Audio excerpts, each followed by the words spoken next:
पढ़ा था उसके बाद कुछ क्वेश्चंस किए थे और हमने वो लेंस को कट करने वाला क्वेश्चन भी किया था। याद है तुम लोगों को? प्रिंसिपल एक्सिस के अलोंग लेंस को कट कर दिया, फिर जो दो पार्ट बने उसको दूर लेकर गए। Yes sir. हाँ sir.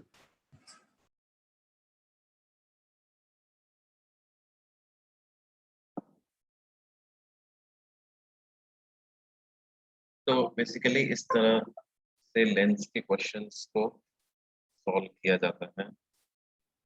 Excuse me, sir.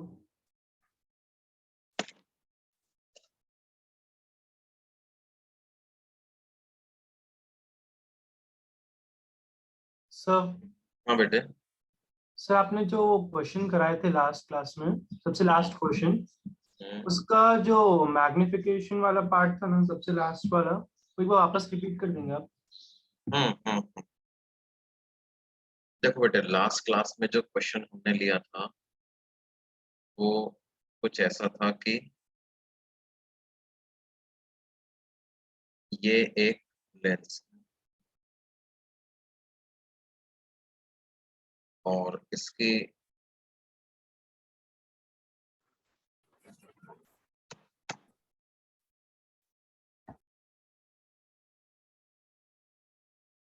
Focal length हमें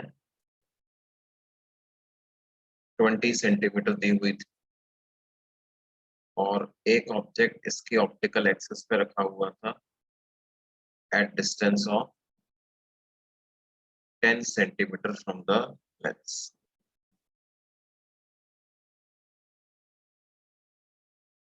और हमने क्या किया था, इस लेंस को प्रिंसिपल एक्सिस के अलोंग कट कर दिया था और जो दो पार्ट बने थे उनको हम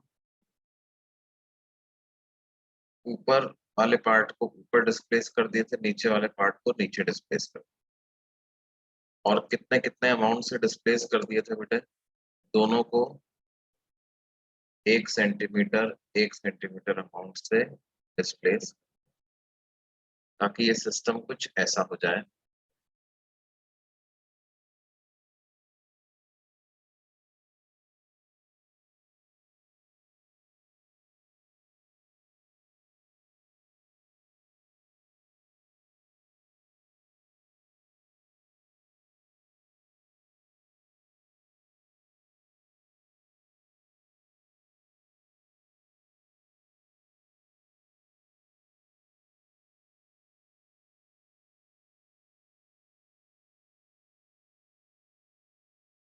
देखो, हम ऐसा बोल सकते हैं कि जब ये टुकड़ा ऊपर जाएगा तो ऊपर वाले टुकड़े के साथ उसकी प्रिंसिपल एक्सिस भी ऊपर चली जाएगी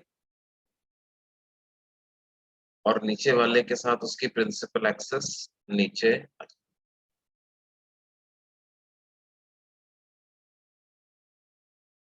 और ऑब्जेक्ट तो वहीं पे है हमारा।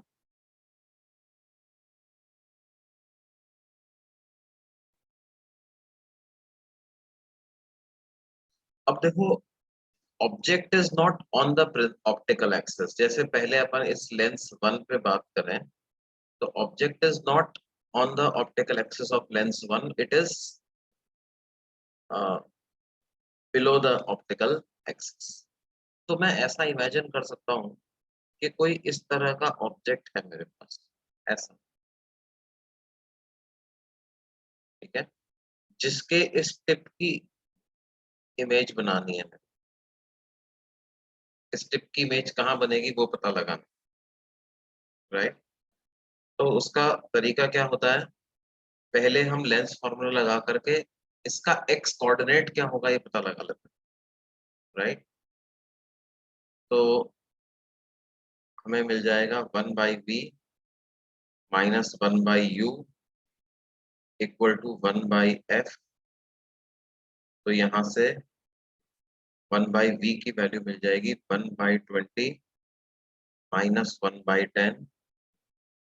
इधर से मैं 20 एलसीएम ले लूँ, 1 माइनस 2, तो v की वैल्यू मिल जाती है -20।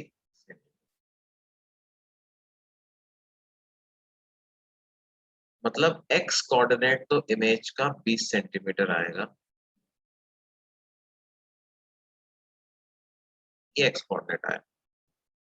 अब देखो, हालांकि ऑब्जेक्ट एक्सटेंडेड ऑब्जेक्ट नहीं है, लेकिन हमें क्योंकि इस पॉइंट की इमेज पता करनी है, तो मैं ऐसा इमेजिन कर रहा हूँ कि एक एक्सटेंडेड ऑब्जेक्ट, अगर एक्सटेंडेड ऑब्जेक्ट होता बाई चांस, ठीक है, तो फिर उस केस में क्या होता, हम मैग्निफिकेशन को लिखते b बाई यू, तो वो वैल्यू हो जाती -20 डिवाइडेड बाई -10, तो मैग्निफिकेशन की वैल्यू 2 आ जाती, +2। मैग्निफिकेशन कितना आया, +2। मैग्निफिकेशन इज पॉजिटिव, इसका मतलब क्या है, image is erect with respect to object.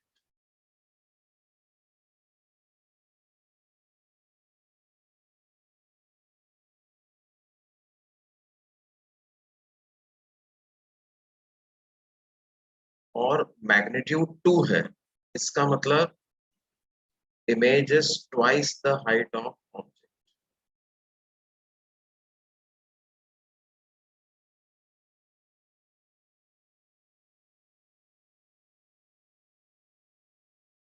अब देखो, ऑब्जेक्ट के रेस्पेक्ट में इरेक्ट है, मतलब because the object is, this is my optical axis, this is axis 1 and object is lying below the axis, so image will also lie below the axis।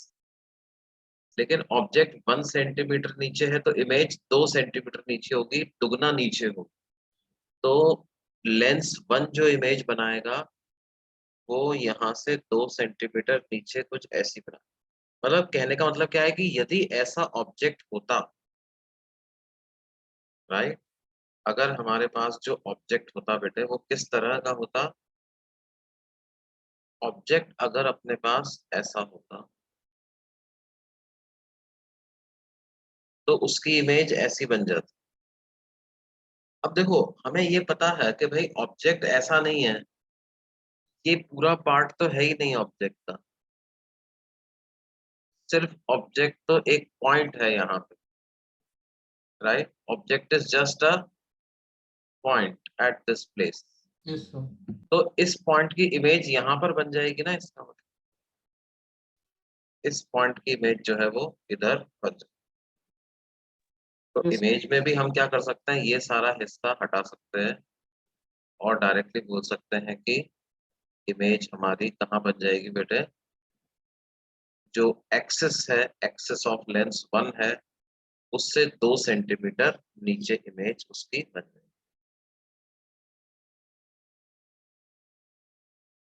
उसी तरह से दूसरे लेंस के लिए एक्सिस ये है, ऑब्जेक्ट उसके लिए भी यहीं पे रखा हुआ है, तो उसको सॉल्व करने के लिए भी अपन क्या कर सकते हैं, ऐसे ऑब्जेक्ट की कल्पना कर सकते हैं, ऐसा ऑब्जेक्ट इमेजिन कर सकते हैं। अच्छा, उसके लिए जब आप कैलकुलेशन करोगे तो फिर से v-20 ही आएगा, मैग्निफिकेशन फिर से 2 ही आएगा। इसका मतलब वो भी क्या करेगा, erect image, doubly magnified erect image बनाएगा, दुगनी साइज की इरेक्ट इमेज। अब उसकी एक्सेस के हिसाब से ऑब्जेक्ट एक्सेस के ऊपर है, तो इमेज भी एक्सेस के ऊपर ही बनेगी, है ना। इसका मतलब ये वाला जो टिप है, उसकी इमेज यहाँ पर बन रही है, तो ये इमेज का नाम हम दे देते हैं I2, और नीचे इमेज हो गई I1। इसका मतलब I1 I2 कितना हो गया बेटे, 2 सेंटीमीटर। हमें यही पता करना था, जो दो इमेजेस बनी हैं उनके बीच का सेपरेशन। समझा सर, थैंक यू। अभी क्लियर हो गया। हाँ सर।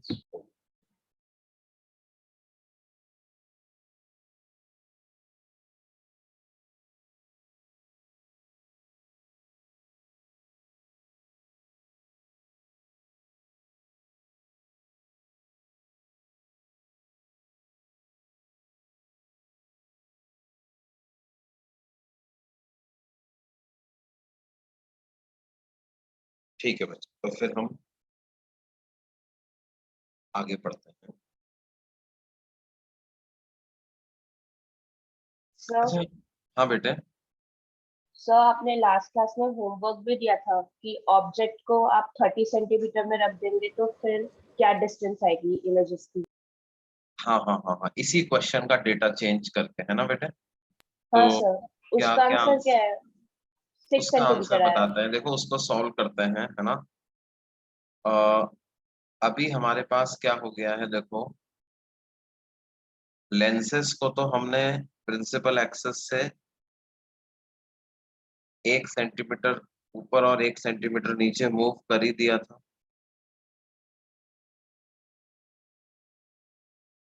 अब क्या है, ऑब्जेक्ट जो है वो 10 सेंटीमीटर पे नहीं रखा हुआ, ऑब्जेक्ट कहाँ पे रखा हुआ है? 30 सेंटीमीटर पे ऑब्जेक्ट रखा हुआ है। तो अब हमें पता करनी है कि इसकी इमेज कहाँ पर बने।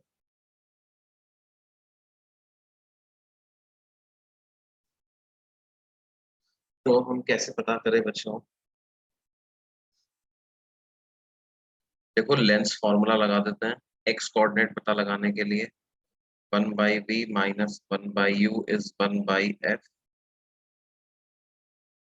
u का वैल्यू रखते हैं -30, f को रख दो 20, तो 1/b की वैल्यू आ जाएगी 1/20 माइनस 1/30। 60 एलसीएम आ गया, 3 माइनस 2 करते हैं तो v की वैल्यू आ जाएगी बच्चों कितना? 60 सेंटीमीटर। मतलब 60 centimetre x coordinate of the image आ गए। Now object is not at the optical access,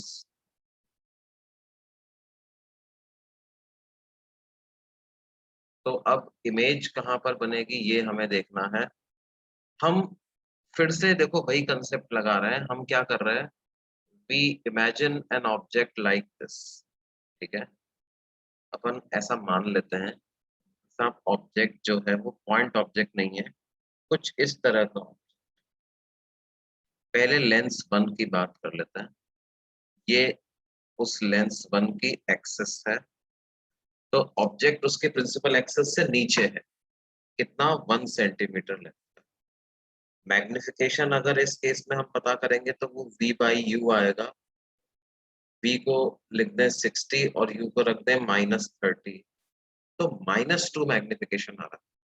-2 magnification का मतलब inverted image with respect to object, है ना? देखो ये इन्वर्टेड और इरेक्ट जब भी हम बोलते हैं तो ऑब्जेक्ट के रेस्पेक्ट में ही बात करते हैं। इन्वर्टेड इमेज का मतलब ऑब्जेक्ट और इमेज प्रिंसिपल एक्सिस के अपोजिट साइड पे लाई करेंगे। ऑब्जेक्ट नीचे है तो इमेज ऊपर बनेगी, ऑब्जेक्ट ऊपर है तो इमेज नीचे बनेगी। Inverted image with respect to object. ठीक है, तो क्या होगा, यहाँ से 60 सेंटीमीटर पे चले जाए और क्योंकि एक्सिस 1 के रेस्पेक्ट में देखो तो ऑब्जेक्ट नीचे है तो इमेज उसकी ऊपर बनेगी, तो और कितना ऊपर? दुगना, ट्वाइस। तो ऑब्जेक्ट 1 सेंटीमीटर नीचे है तो इमेज 2 सेंटीमीटर ऊपर बन जाएगी एक्सिस से। ये एक्सिस है, इससे 2 सेंटीमीटर ऊपर।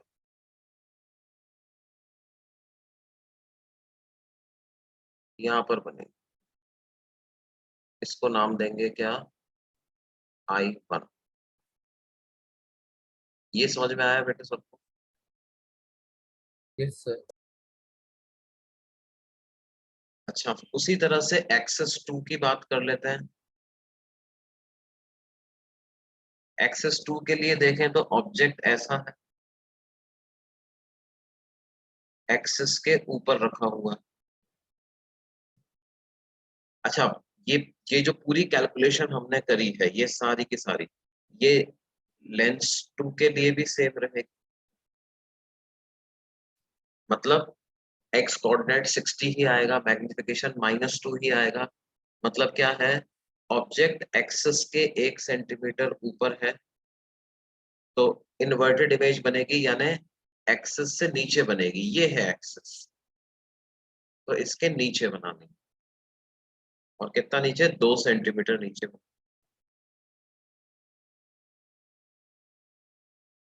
वो इमेज कौन सी रहेगी, that will be I2, right. अब हमें कौन सा गैप पता करना है, कौन सी डिस्टेंस पता करनी है बच्चों, I1 और I2 के बीच की डिस्टेंस पता करनी है। ये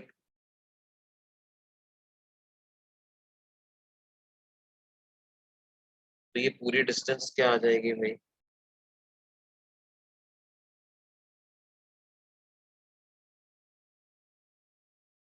कितना आ रहा है ये, व्हाट इज I1 I2,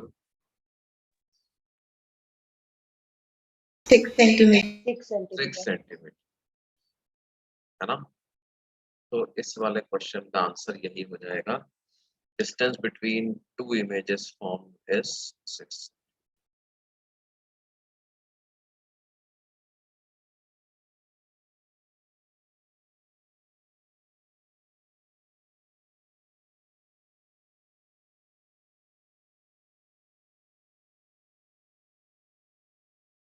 किस किसने सॉल्व किया था भाई, किसी का आया था क्या ये वाला आंसर सही, सर आ गया।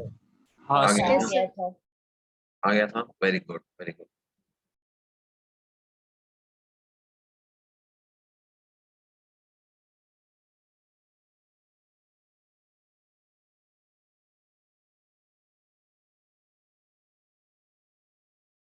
अच्छा बच्चों, हमने इस तरह का क्वेश्चन किए थे क्या, मेरे को एक बार बताना कि, सर हाँ हाँ बेटे, सर वो लास्ट स्लाइड।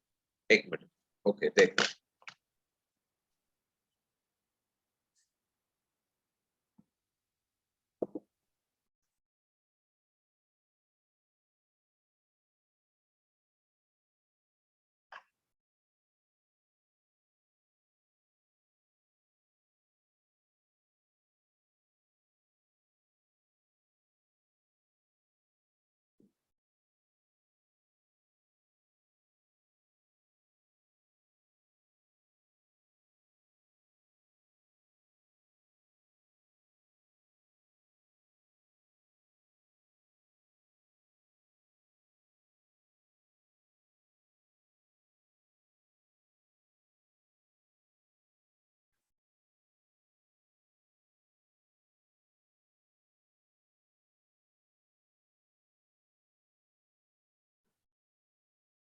हाँ बेटे, हो गया। हाँ सर।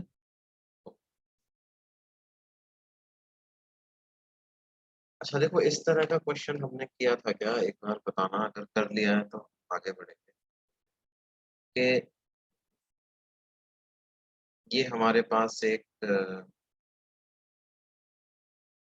कन्वर्जिंग लेंस है, फोकल लेंथ 20 सेंटीमीटर है, और एक डाइवर्जिंग लेंस है,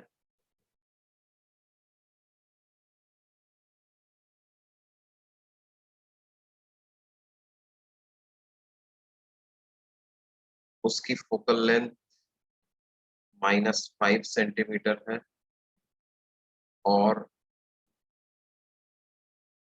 लेफ्ट साइड से एक प्रिंसिपल एक्सिस के पैरेलल ट्रेवल करती हुई बीम आती है। इन दोनों लेंसेस के बीच की डिस्टेंस हम क्या रखें, so that emergent beam again becomes parallel to principal axis. हाँ सर, हो गया ये क्वेश्चन। इस तरह का हो गया ना। हाँ हाँ सर। सर। हाँ ओके सर। ओके, मेरे को थोड़ा सा डाउट था कि ये इस तरह का हुआ है, तो हम इसको अभी हटा देते हैं।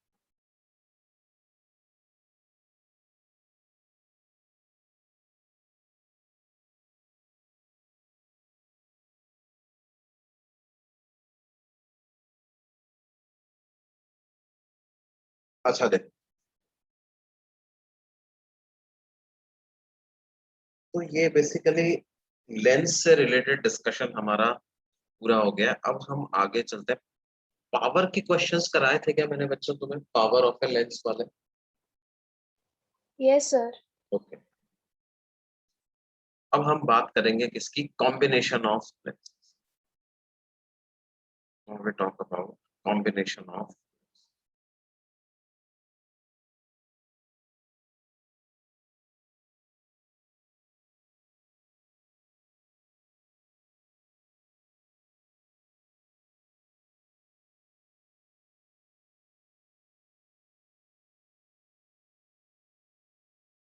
देखो बेटे, कॉम्बिनेशन ऑफ लेंस का मतलब क्या है कि अगर कभी हमारे पास इस तरह का सिस्टम आ जाए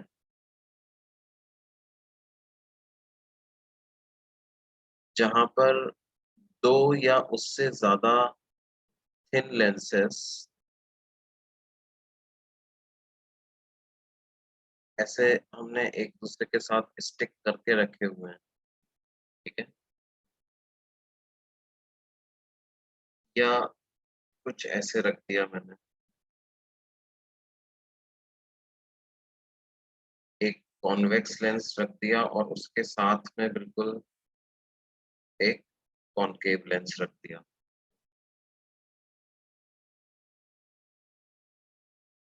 राइट। तो इस तरह का जो सिस्टम होगा ये पूरा मिलकर के इमेज को कहाँ पे बनाएगा, या क्या मैं इसको किसी एक लेंस के जैसा मान सकता हूँ क्या, ये अपने को देखना। Can this be replaced by a single lens?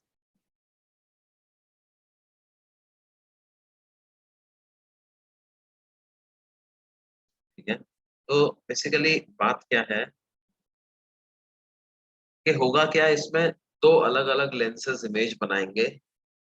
Object की इमेज पहला लेंस बनाएगा और जो पहले लेंस ने इमेज बनाई वो दूसरे के लिए ऑब्जेक्ट का काम करेगी, और फिर दूसरे ने जो इमेज बनाई वो तीसरे के लिए ऑब्जेक्ट का काम करेगी, और इस तरह से फाइनल इमेज इसकी बनेगी। जैसे मान लो अपन इस वाले सिस्टम की बात कर लेते हैं, तो पहले लेंस की अगर मैं बात करूं तो उसके लिए फॉर्मूला लगाऊं, मान लेते हैं उसने इमेज V1 पे बनाई, तो 1/V1 minus 1/U is 1/F।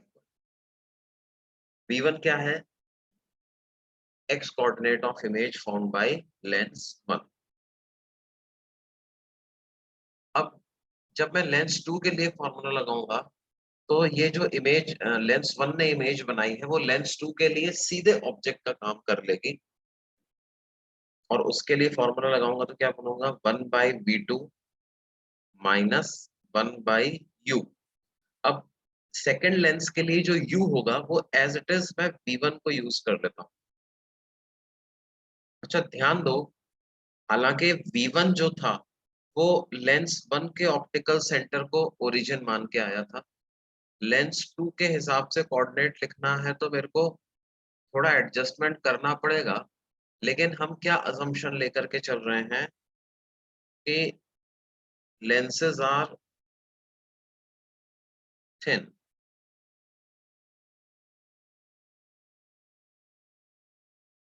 so separation between their optical centers is neglected.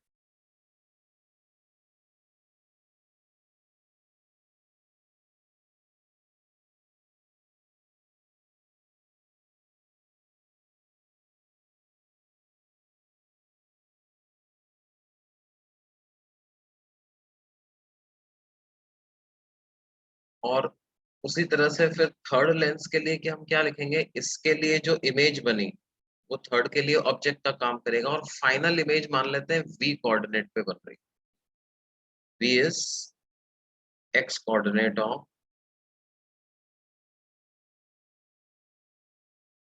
final image minus 1/U, U इसके लिए V2 हो जाएगा और बराबर है 1/F3। देखो F1 F2 F3 with sign हमें सब्स्टिट्यूट करना है। हो सकता है इनमें से किसी एक लेंस की फोकल लेंथ नेगेटिव हो, तो जो भी जैसी फोकल लेंथ है उसको एज इट इज पुट करना है। ये तीनों इक्वेशंस को ऐड कर दो आप, ऐड दीज थ्री इक्वेशंस, तो क्या होगा, देखो इधर 1/V1 आएगा, यहाँ -1/V1 आएगा, तो ये दोनों ऐड होकर के कैंसिल हो जाएंगे। इधर 1/V2 आ रहा है, इधर -1/V2 आ रहा है, ये ऐड होकर के कैंसिल हो जाएंगे, तो हमें क्या मिलेगा, 1/V minus 1/U is equal to 1/F1 plus 1/F2 plus 1/F3। या हम ऐसा भी लिख सकते हैं 1 by v minus 1 by u is equal to 1 by f equivalent, है ना। ऐसा लग रहा है एज इफ हमने क्या किया है, सिर्फ एक ही बार लेंस फॉर्मूला अप्लाई किया है ना, और ये जितने भी लेंस थे उनको हमने सिंगल लेंस से रिप्लेस कर दिया है जिसकी फोकल लेंथ इतनी, where what is 1 by f equivalent, 1 by f equivalent is equal to कितना, 1 by f1 plus 1 by f2 plus 1 by f,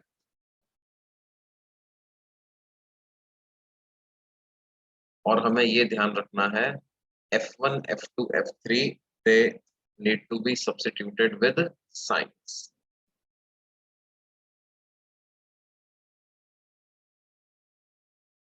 f1 f2 f3 ये क्या है,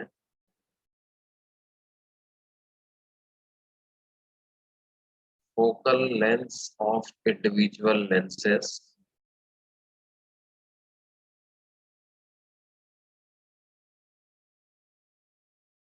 in the surroundings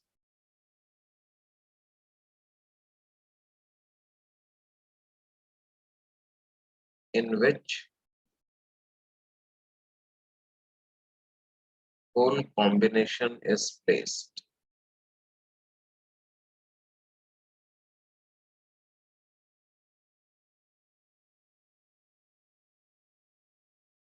In the surroundings in which whole combination is placed।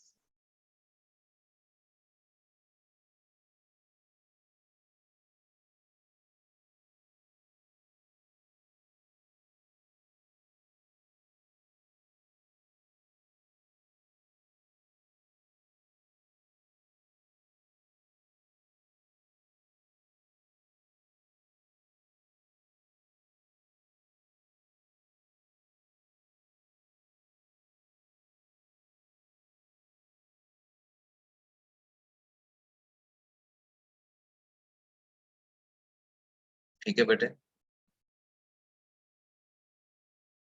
यहां से हम equivalent power को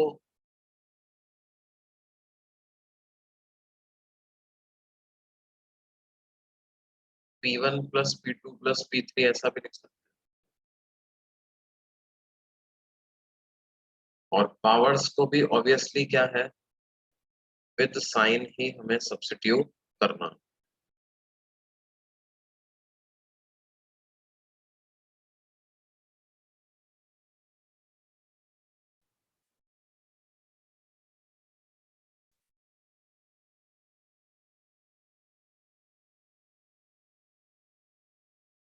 देखो इस इक्विवेलेंट फोकल लेंथ निकालने का फायदा क्या होता है कि हम लेंस फॉर्मूला लगाने से बच जाते हैं बेसिकली, है ना।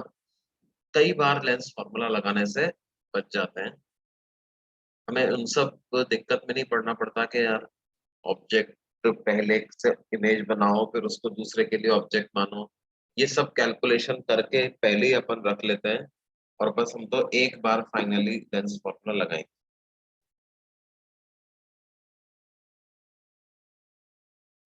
और देखो इसमें किस तरह के क्वेश्चंस पूछे जाते हैं,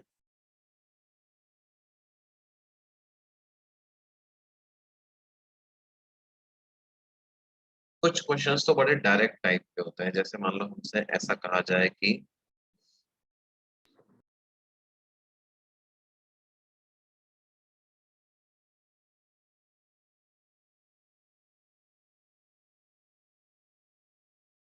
a converging and a diverging lens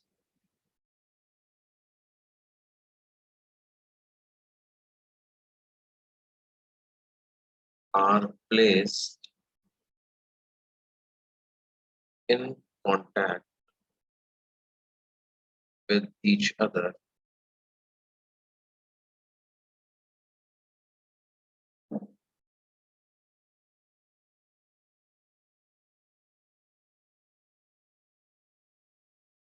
and the system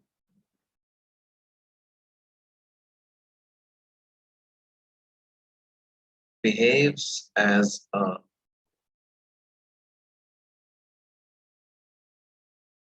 diverging lengths of focal length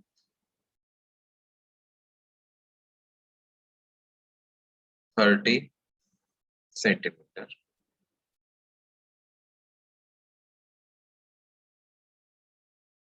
if the ratio of powers, if the ratio of magnitude of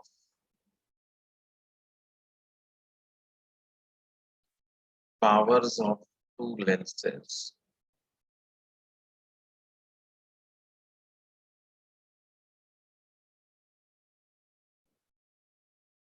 is 2:3, then find the focal lengths of the two lenses.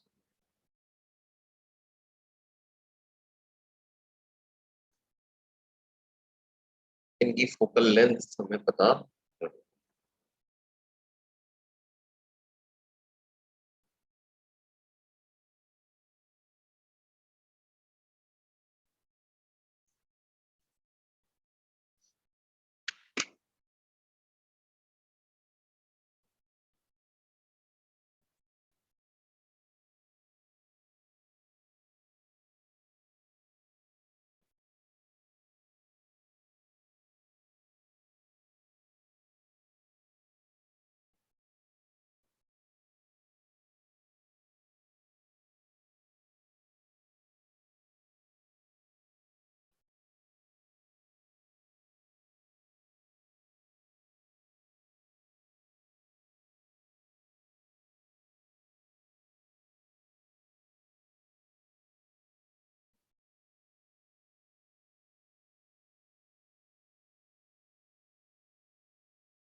तो बेटे इसको try करो, आप लोग कैसे करोगे?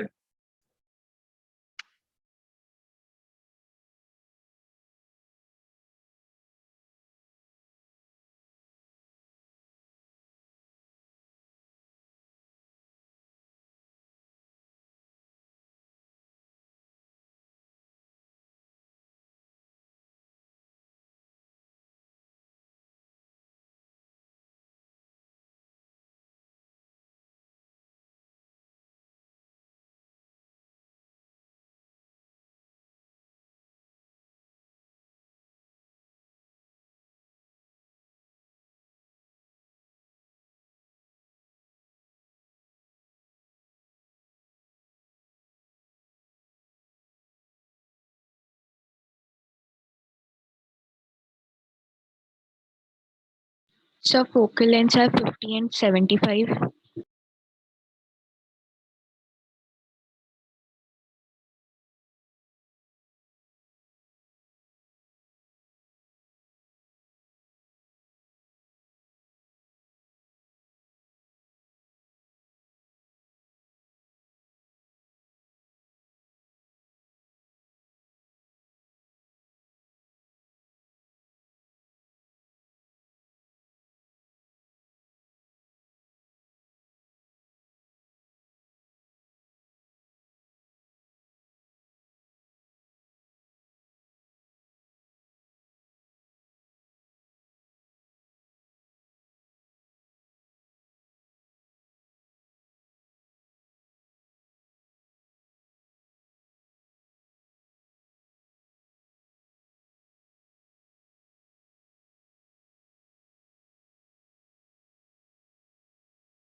हाँ बच्चों, आया क्या आंसर उसका?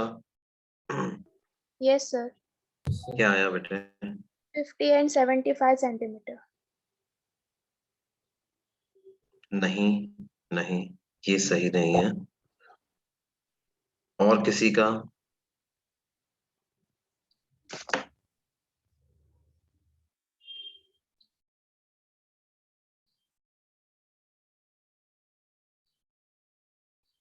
सर -18 और -12, माइनस -18 और -12,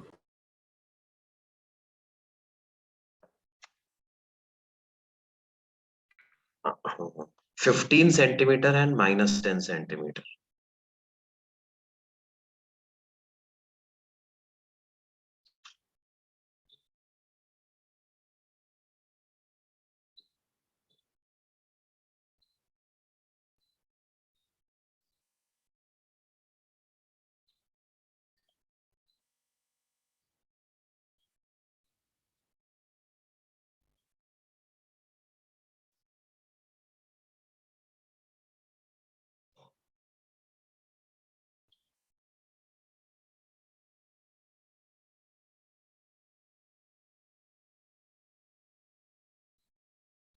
देखो भाई, हमें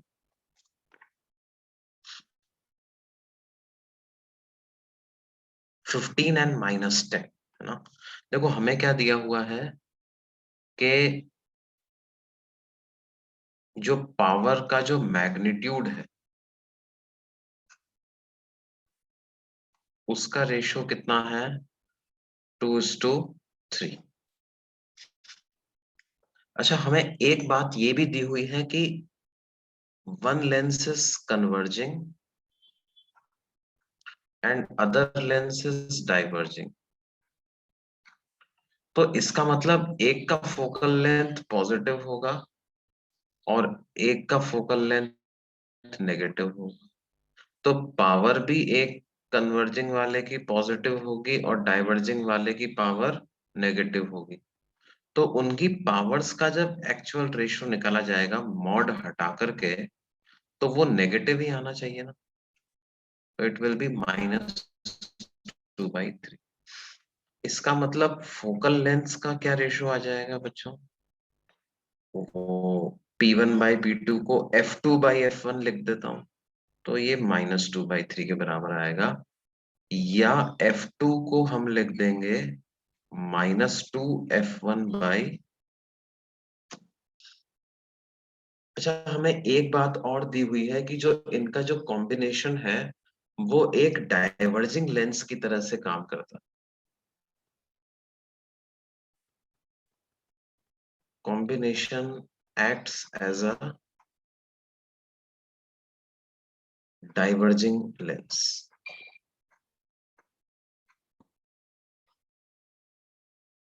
इसका मतलब क्या है? उसका focal length must be negative.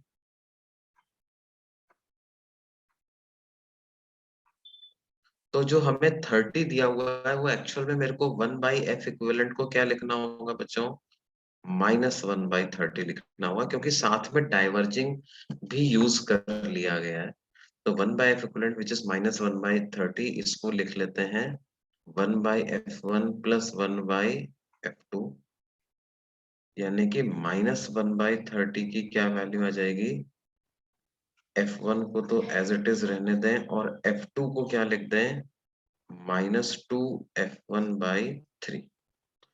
तो आ जाएगा -1/30 is equal to 1/f1 -3/2f, यानी कि -1/30 की वैल्यू कितनी आ गई बेटे? यहाँ से 2f1 एलसीएम आया, 2 - 3 हमने कर दिया, तो -1/30 की वैल्यू क्या हो जाएगी? -1/2f1। और इधर से हम देख सकते हैं कि f1 की वैल्यू आ जाएगी +15 सेंटीमीटर। और f1 +15 सेंटीमीटर आ गया है, तो f2 को क्या लिख देंगे? -2/3 इंटू 50, यानी F2 आ जाएगा -10 सेंटीमीटर।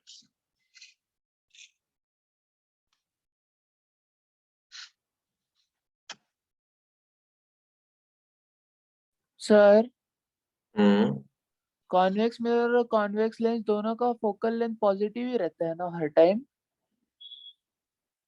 किसका बेटे? कॉन्वेक्स मिरर और कॉन्वेक्स लेंस का?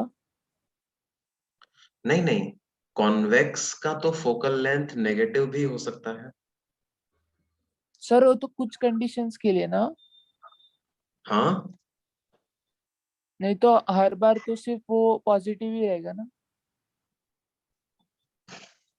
कॉन्वेक्स, अगर कन्वर्जिंग, देखो कन्वर्जिंग कहना और कॉन्वेक्स कहना दोनों अलग अलग बात है। अपन ने ये देखा था कि कॉन्वेक्स लेंस का फोकल लेंथ एक डेंसर मीडियम में नेगेटिव आ जाता है।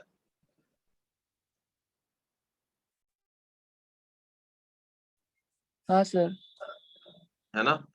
ध्यान दो, क्वेश्चन में कॉन्वेक्स कॉनकेव नहीं दिया गया है ना। कॉन्वेक्स और कॉनकेव तो ज्योमेट्री है बेटे, है ना।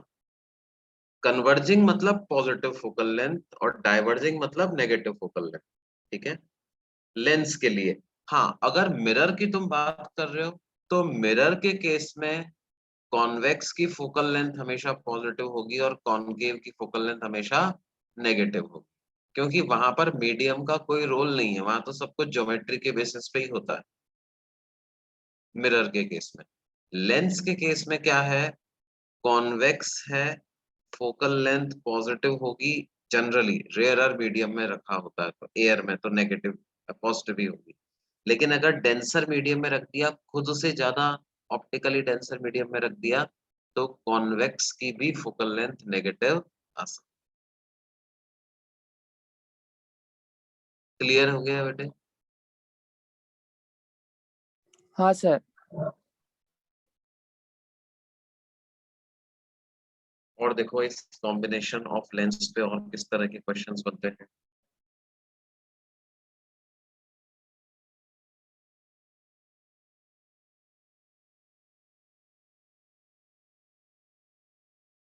देखो हमने क्या किया,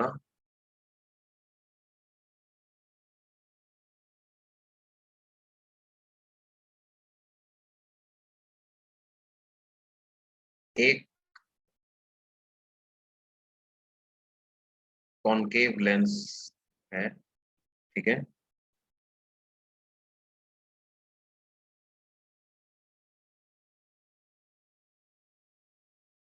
इसका रिफ्रैक्टिव इंडेक्स तो हमें दिया हुआ है 3/2,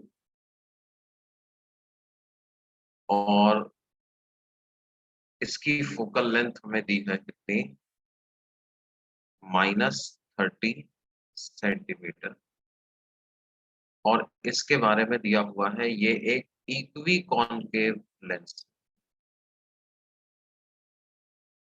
इक्वी शब्द का मतलब क्या है कि दोनों सरफेसेस जो हैं इसकी कर्व सरफेस, उनकी रेडियस ऑफ कर्वेचर बराबर। अच्छा, ये वाला जो पार्ट है इसमें हमने कुछ लिक्विड फिल कर दिया। अपर पार्ट में मैंने क्या किया, एक लिक्विड फिल कर दिया है। उस लिक्विड का रिफ्रैक्टिव इंडेक्स है 2, और आसपास तो एयर है। तो हमें पता करना है, find the equivalent focal length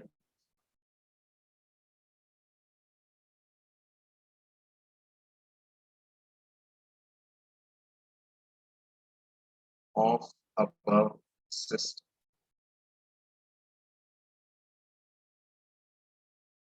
Find equivalent focal length of above system, ये हमें पता करना।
अब देखो बेटे, इसको हम किस तरह से ट्रीट कर सकते हैं।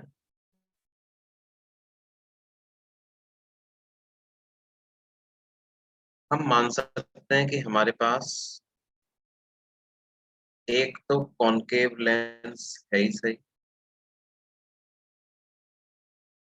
और दूसरा एक प्लेनो कॉन्वेक्स लेंस अलग से, ठीक है। और ये जो बीच वाला पार्ट है, इसमें मैंने मान लिया है कि यहाँ पर एयर गैप प्रेजेंट है। जो मीडियम ये ऊपर नीचे है, वैसा ही मीडियम मैं इधर मान लूंगा। और ये जो दोनों सरफेसेस मैंने अलग अलग करी हैं, इनकी रेडियस बराबर मानूंगा, ठीक है। ये बिल्कुल पैरेलल चल रही हैं एक दूसरे के, तो क्योंकि पैरेलल चल रही हैं और बिल्कुल थिन गैप मैंने इंट्रोड्यूस किया है, तो क्या होगा, ओवरऑल सिस्टम के नेचर पे कोई फर्क नहीं पड़ेगा। एक पैरेलल बाउंड्रीज से बाउंडेड कोई भी मीडियम आप इंट्रोड्यूस कर दो, तो वो इमेज फॉर्मेशन पे उससे कोई फर्क नहीं पड़ता है।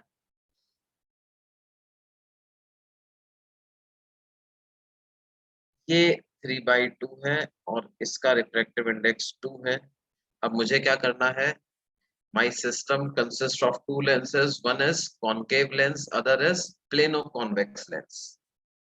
अब देखो, जो कॉनकेव लेंस है उसकी फोकल लेंथ तो हमें दी हुई है, कितनी है, -30।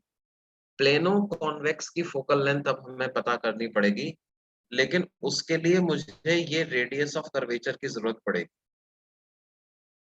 ये रेडियस ऑफ कर्वेचर इस वाले रेडियस ऑफ कर्वेचर के बराबर है, और क्योंकि इक्वी कॉन्वेक्स कॉनकेव दिया हुआ है तो इसका भी आर ही है। तो हम क्या करेंगे कि जो मुझे ये वाला डेटा दिया हुआ है कि कॉनकेव की फोकल लेंथ -30 है, की मदद से पहले लेंस फॉर्मूला लगा करके आर की वैल्यू पता लगा लेता हूँ, और फिर उस आर से ऊपर वाले लेंस की फोकल लेंथ पता लगाऊंगा, फिर इन दोनों को ऐड करके 1/f1 + 1/2 करके इक्विवेलेंट। तो देखो क्या हो जाएगा, 1/-30। अभी फॉर्मूला सिर्फ कॉनकेव लेंस के लिए लगा रहे हैं, इक्वल टू 3/2 डिवाइडेड बाई 1 - 1 इंटू 1/-r - 1/r for concave lens alone. तो क्या हो जाएगा, -1/30, 3/2 - 1 कितना हो जाएगा बेटे, 1/2, और ये हो जाएगा -2/r। ये माइनस से माइनस कैंसिल होता है, 2 से 2 कैंसिल होता है, तो r की क्या वैल्यू आ जाएगी बेटे, 30 सेंटीमीटर r की वैल्यू।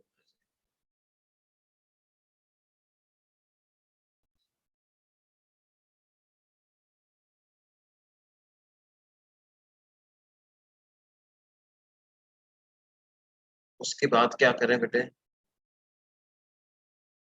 अब R30 आ गया, तो हम प्लेनो कॉन्वेक्स की फोकल लेंथ पता लगा लेते हैं।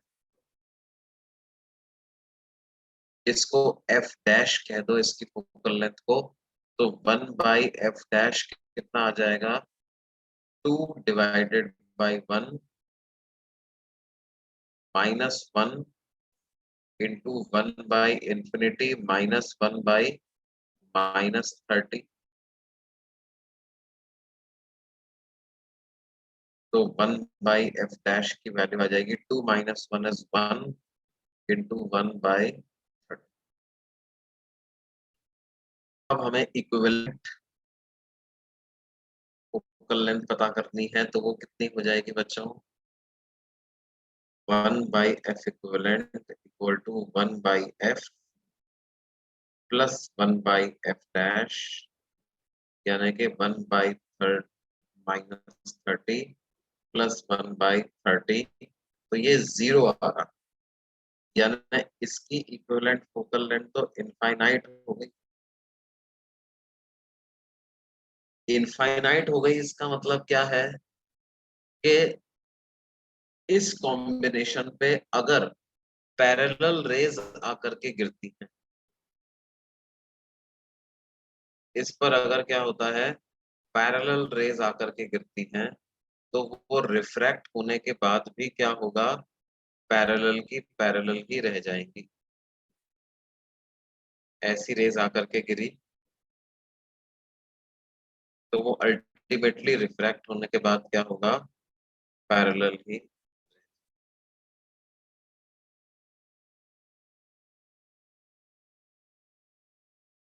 अच्छा देखो, इस कंक्लूजन तक पहुंचने के लिए हमारे पास एक रास्ता और था।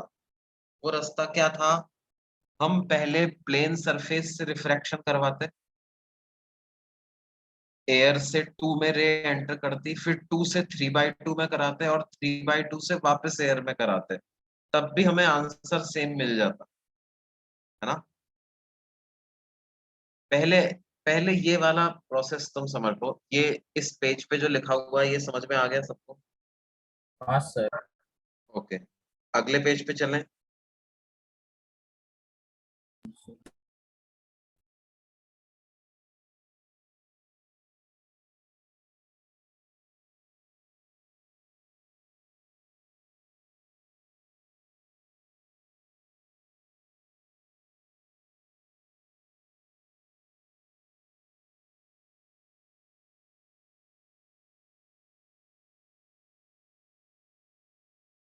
अगले पेज पे चल रहा हूं मैं।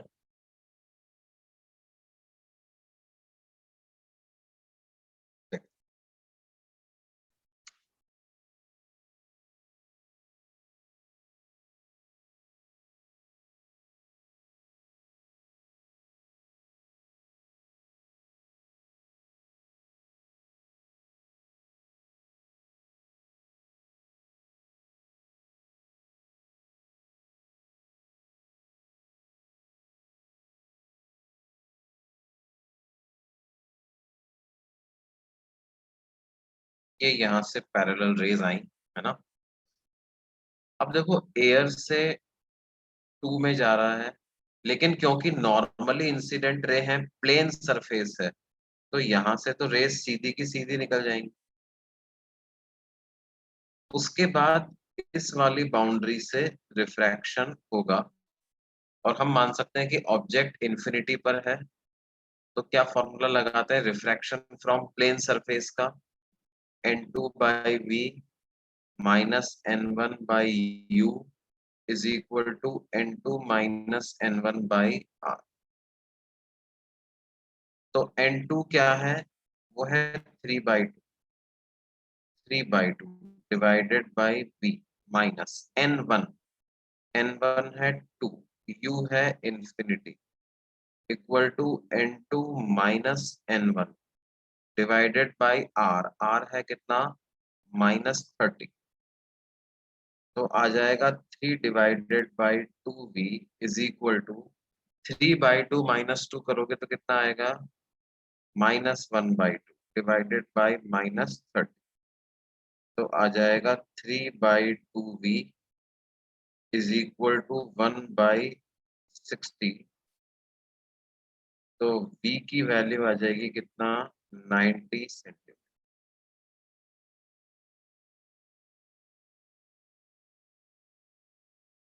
v की वैल्यू 90 सेंटीमीटर आ जाएगी, ठीक है।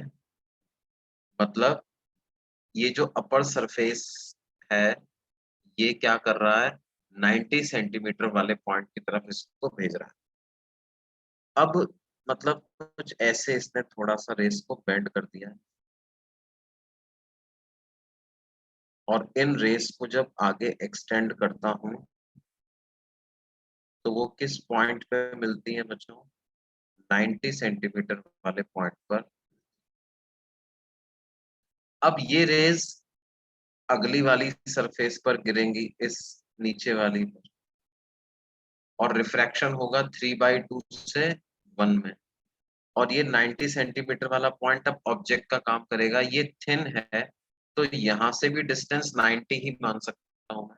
अब फिर से फॉर्मूला लगाऊंगा, n2/v minus n1/u is n2 minus n1/r।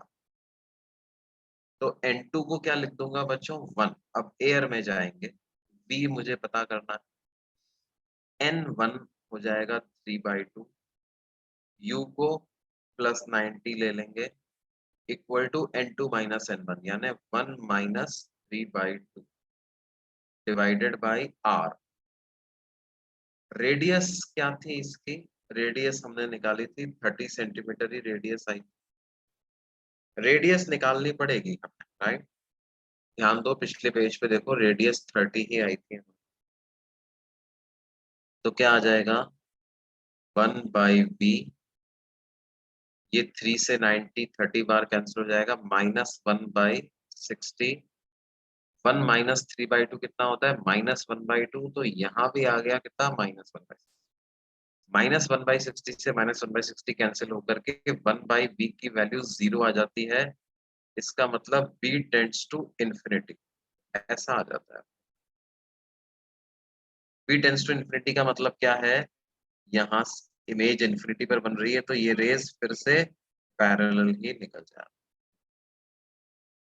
तो देखो अल्टीमेटली वही रिजल्ट मिला ना अपने को कि पैरेलली इंसिडेंट रेज सिस्टम से रिफ्रैक्ट वगैरह होने के बाद फिर से पैरेलल ही निकल गई।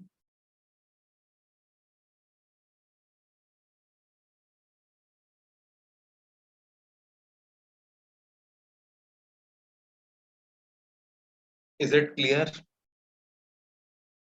Yes, sir. तो ये Yes. पूरा बार बार मेरे को रिफ्रैक्शन वगैरह ना कराना पड़े, उसके लिए एक ऑल्टरनेट मेथड अपने पास होता है जिसमें कि हम क्या है इक्विवेलेंट फोकल लेंथ पता कर लेते हैं।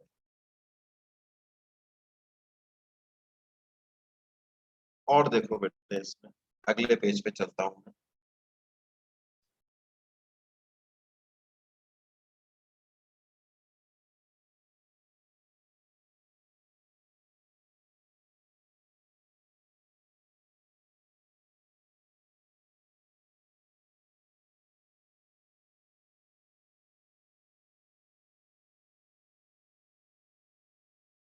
सर ये लेसन और कितना बड़ा है? हाँ बेटे ये वाला चैप्टर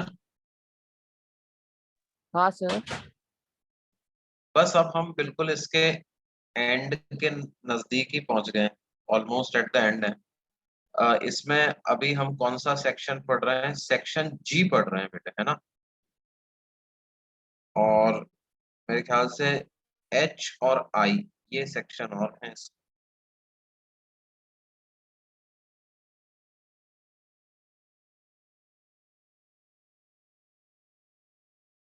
देखो ये ऐसा हमारे पास सिस्टम दिया हुआ है, दो कॉन्वेक्स लेंस हैं और उनके बीच में मैंने कोई मीडियम फिल कर दिया। इनका कॉन्वेक्स लेंसेस का रिफ्रैक्टिव इंडेक्स 3/2 है। बीच में जो मीडियम फिल किया है उसका रिफ्रैक्टिव इंडेक्स 4/3 है। और इस लेंस की फोकल लेंथ f1 मान लेते हैं, वो हमें 20 सेंटीमीटर दी हुई है। जो राइट वाला लेंस है उसकी फोकल लेंथ हमें 30 सेंटीमीटर दी हुई। और हमें क्या करना है? इस पूरे सिस्टम की इक्विवेलेंट फोकल लेंथ पता करनी।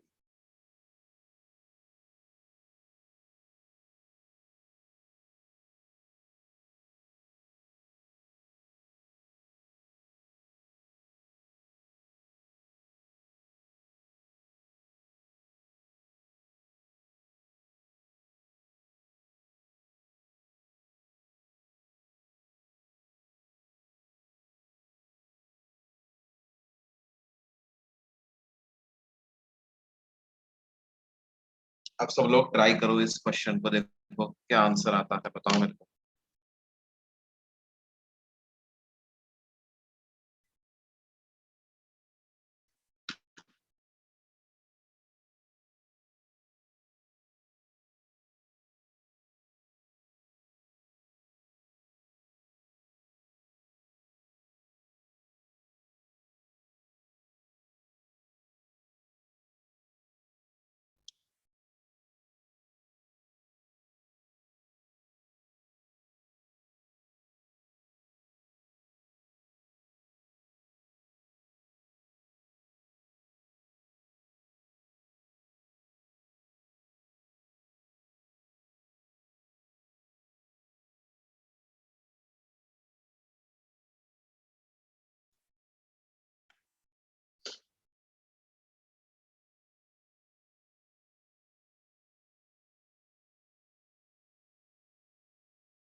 सर हाँ बेटे।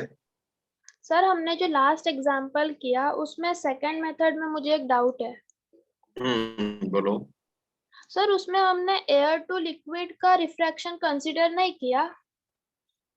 एयर टू लिक्विड का रिफ्रैक्शन कंसिडर किया, लेकिन उसमें क्या है, क्योंकि रेज नॉर्मली इंसिडेंट थी, राइट, तो वो हमें पता है नॉर्मली इंसिडेंट है तो वो सीधे ही निकलने वाली है ना। Okay sir. ठीक है।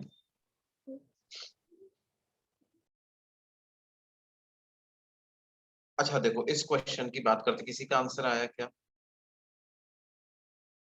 थोड़ा लेंथी है। पहले हमें क्या करना पड़ेगा, देखो इसको आप हम ऐसा मान सकते हैं कि दो कॉन्वेक्स लेंस और एक कॉनकेव लेंस के से मिलके ये पूरा सिस्टम बना हुआ है।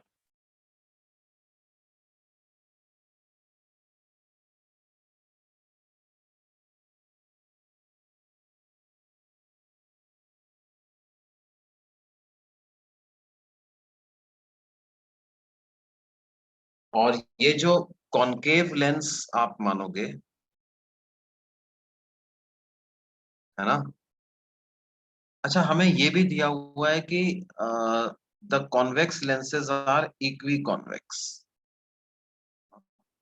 ये मैंने लिखा नहीं, इसकी बहुत जरूरत पड़ेगी, इसके बिना हम दोनों की रेडियस सेम नहीं मानते।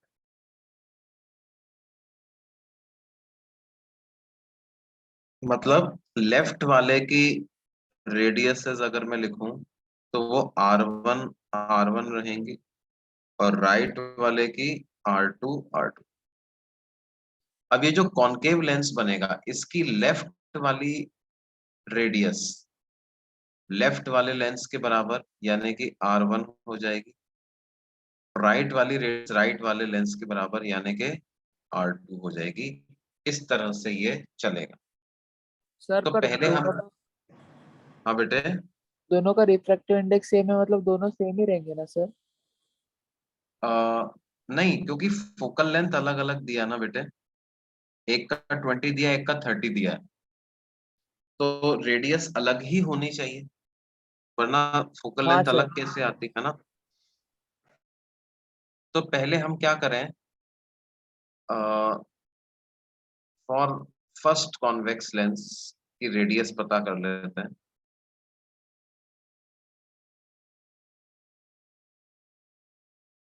लेंस फॉर्मूला लगा दें तो क्या आ जाएगा, 1/20 is equal to 3/2/1 -1 into 1/R1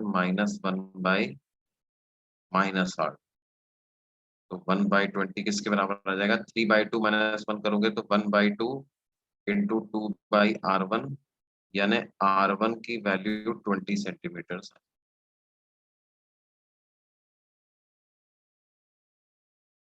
for second convex lens अगर हम बात करें, सर आपने R1 प्लस R2 ऐड किया है तो वो 2R1 कैसे होगा? सॉरी, यहाँ पर R1 ही लिखना चाहिए, मैं R1 ही लिखना चाह रहा हूँ।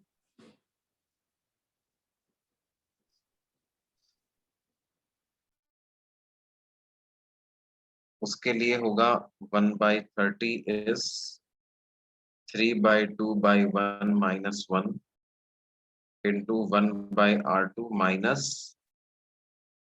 -1/-R। तो 1/30 की वैल्यू आ जाएगी 1/2 इंटू 2/R2, तो R2 30 सेंटीमीटर। और कॉनकेव लेंस के लिए फिर फोकल लेंथ पता लगा लेते हैं। Let f3 be the focal length of concave lens.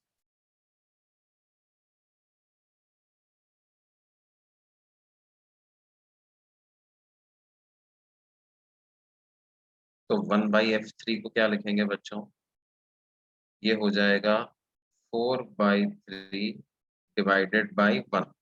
देखो इसके भी दोनों तरफ हम एयर ही मान रहे हैं, है ना, ये ऐसा थिन गैप हमने मान लो -1 इंटू 1/R1, तो वो होगा कितना, -20 -1/R2, तो उसको लेंगे कितना, +30।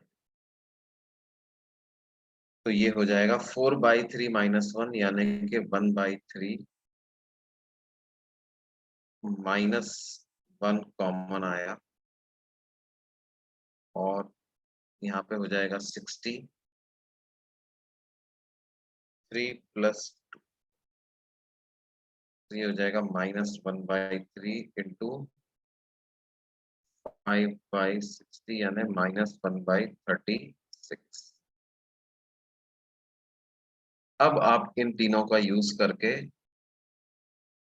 इक्विवेलेंट फोकल लेंथ पता लगा लो। 1/f इक्विवेलेंट हो जाएगा 1/f1 plus 1/f2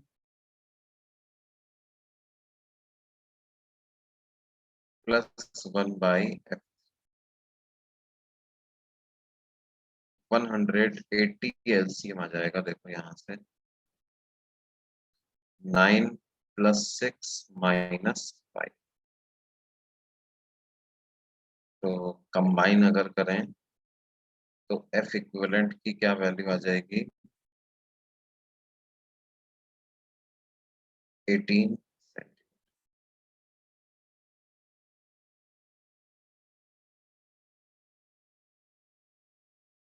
18 centimetre F equivalent की वैल्यू।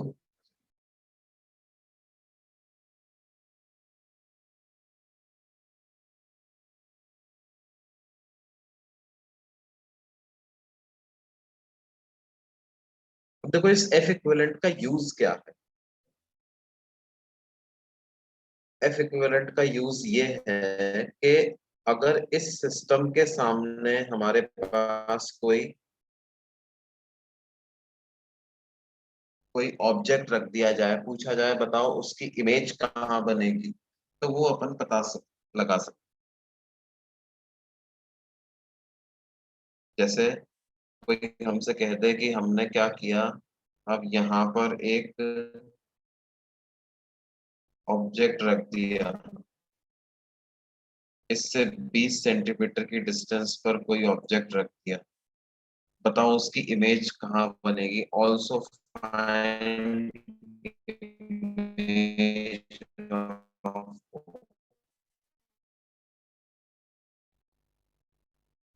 तो वो हम पता लगा सकते।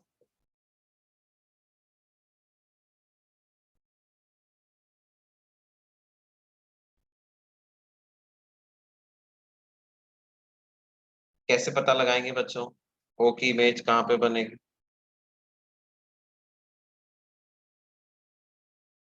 लेंस फॉर्मूला लगा दो, 1/v - 1/u = 1/f। तो हम फॉर्मूला लगा दें, 1/v - 1/u = 1/f इक्विवेलेंट। क्या आ जाएगा, 1/v - 1/u, u को कितना लिख देंगे बच्चों, u को लिख देंगे -20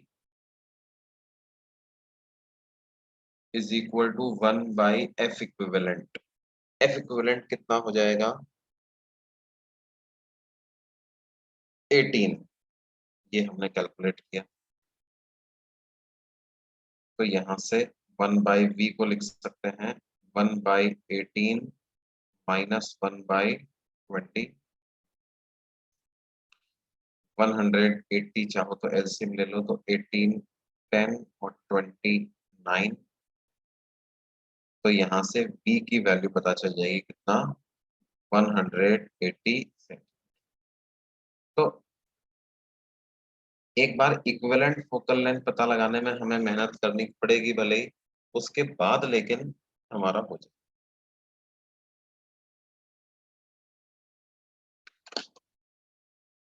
is it clear? Yes, sir. Okay. अब देखो इसमें ये तो लेंसेस का कॉम्बिनेशन हुआ है ना, एक और कॉम्बिनेशन होता है जिसको हम बोलते हैं combination of lens and mirror.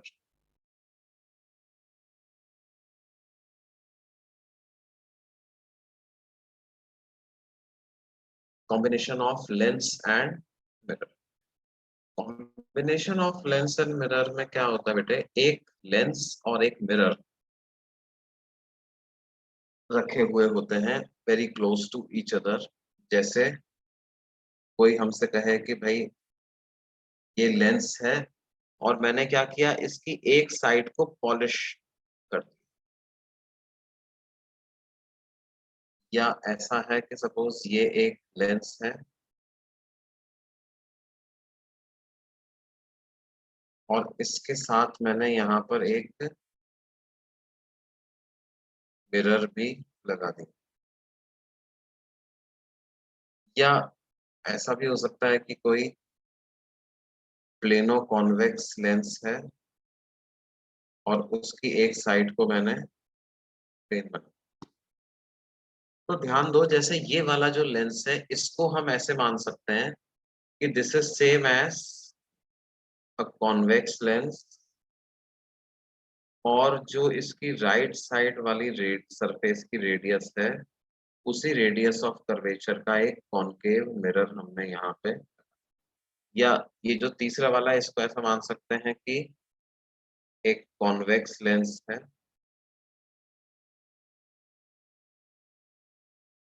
और इसके साथ में मैंने एक क्या कर दिया, प्लेन मिरर इसके साथ attach.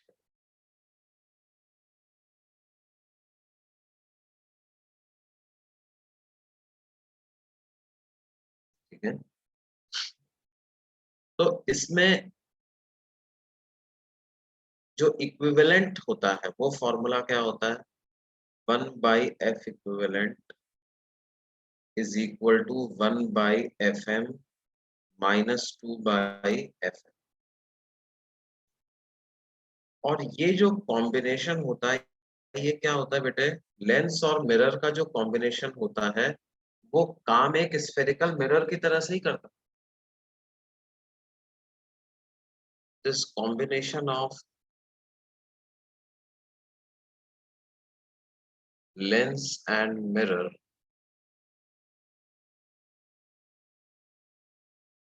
acts like a spherical mirror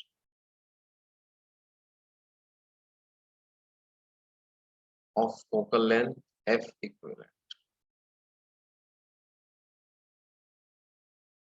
इसका मतलब क्या है कि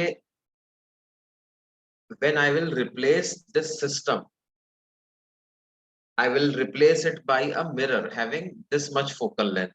और अगर मान लो इसके सामने कोई ऑब्जेक्ट रखा हुआ है तो उस ऑब्जेक्ट की इमेज पता करने के लिए फिर जो मैं फाइनली फॉर्मूला यूज करूंगा वो मिरर फॉर्मूला यूज करूंगा, 1/v plus 1/u equal to 1/f equivalent. क्योंकि देखो अल्टीमेटली ये जो सिस्टम है वो लाइट को रिफ्लेक्ट ही तो करेगा। मान लो यहाँ से लाइट इसके पास भेजी जाए तो यहाँ से कुछ डेविएशन होगा, फिर यहाँ से फिर ये रिफ्लेक्शन करेगा और वापस से लाइट इस तरह से बाहर निकले। तो क्या होगा, एक तरीके से ऐसा लग रहा है ना कि ये पूरे से क्या हो रहा है, लाइट टकरा करके वापस आ रही है। तो ओवरऑल काम ये रिफ्लेक्शन का ही कर रहा है, लेकिन रिफ्लेक्शन के साथ साथ क्या हो रहा है, एक बार रिफ्लेक्शन से पहले लेंस से रिफ्रैक्शन हुआ, एक बार रिफ्लेक्शन के बाद लेंस से रिफ्रैक्शन हुआ, है ना।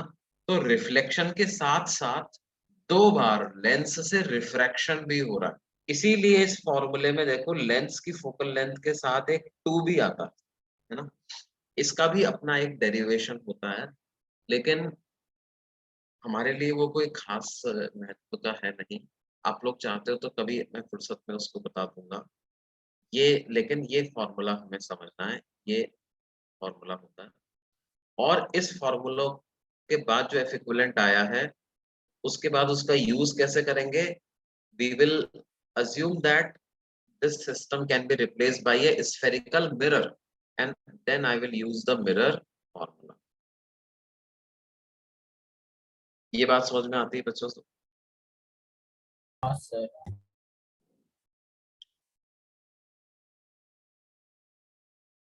तो ठीक है, तो फिर बाकी अब हम अगली क्लास में इसको कंटिन्यू करेंगे। आज के जो नोट्स तुम्हारे पास मैं भेज रहा हूँ, वो नोट्स दो पार्ट में है ना। बीच में थोड़ा सा इंटरनेट कनेक्शन डिसरप्ट हुआ था, तो उसकी वजह से क्या है, हालांकि मैं सेव कर पाया था, पूरे कंप्लीट नोट्स मिल जाएंगे, लेकिन दो पार्ट में मिलेंगे। तो ठीक है, तो मैं पार्ट 1 पार्ट 2 करके भेज रहा हूँ तुम्हारे सामने।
मिल गया बेटा, ये पीडीएफ मिल गया सबको? Yes, sir. हाँ सर। ओके बेटे। अच्छा, अगली क्लास में हम ये डिस्कशन करेंगे, ठीक है? जो तुम्हारा टेस्ट का सिलेबस है उसमें यहाँ तक आएगा भी। तो हम क्या है, एक्सरसाइज 1 का पार्ट 1 पार्ट 2 का